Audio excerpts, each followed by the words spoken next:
Hi everyone, this is Kyle from Mill Street Gardens. Today I am planting some bulbs, so I thought I'd take you along. Alright, so this is what I'm working with right now. These are daffodil bulbs. These are the Dutch Masters. This is what a daffodil bulb looks like if you've never seen it before. All the bulbs are kind of similar. They all look a little bit different if you're talking between like a tulip or a daffodil. But you can usually tell that the bottom is where the roots come out. Looks like that. And then we have the top is pointy. And this one you can see is already starting to grow, which doesn't matter. The tulips I just planted had no green coming up on them yet. So we're gonna pot them in this 6-inch pot. It's a little bit smaller than the pots I used last year because the pots I used last year, I don't think they needed to be that big. This is a very temporary home for these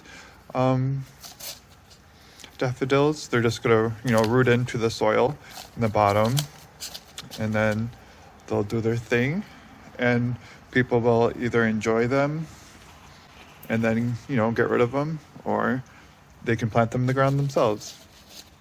So I'm putting the root sides down. And I'm gonna put 5 of these in each container. Just a little bit of soil on the bottom for the roots to go in. 3, 4, 5. A little husk or whatever you call that came off. All right. So we got these guys all in here. Doesn't matter that they're touching. And then let's cover this up with soil.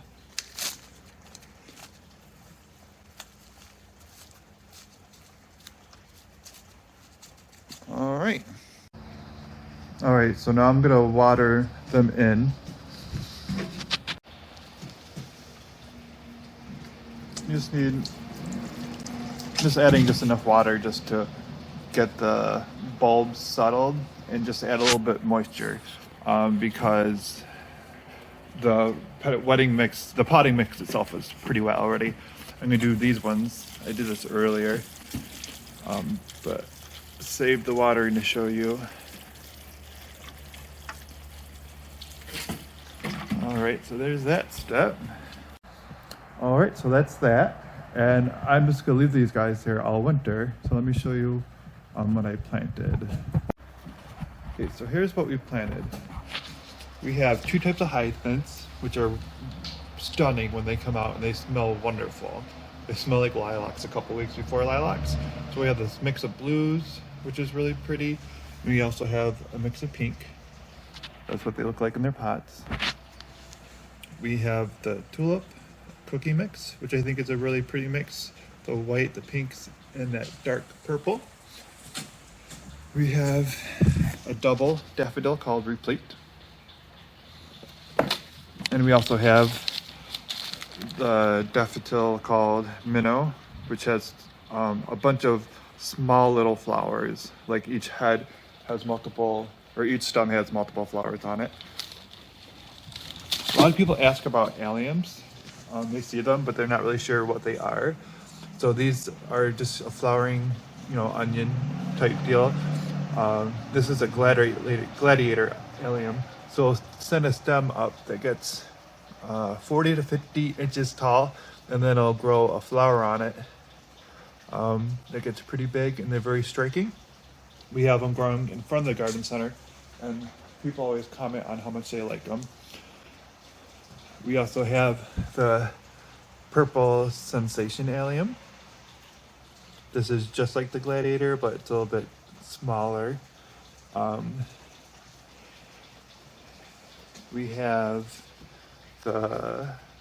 this type of tulip, and we also have this type of tulip, both of which are very unique colors and are really pretty. So we're just gonna leave these here over the winter. They're still moist. I planted these a week ago, actually, and they're still really moist. And they're probably just starting to root in. The temperatures now are hovering around freezing most days. We get up to the 40s or 50s. So there's no need to water these. I probably won't water them until it starts to get warm out again. So maybe in March or early April, I might water them once before then. And then if you do this yourself, make sure you have it in a protected area like this. This isn't a greenhouse. This is just a covered area. So it gets the same temperature as it is outside inside of here. All right, so I hope you enjoy the videos. If you have any more questions or comments, you can put a comment in the video below and I'll answer them for you. Thank you for watching.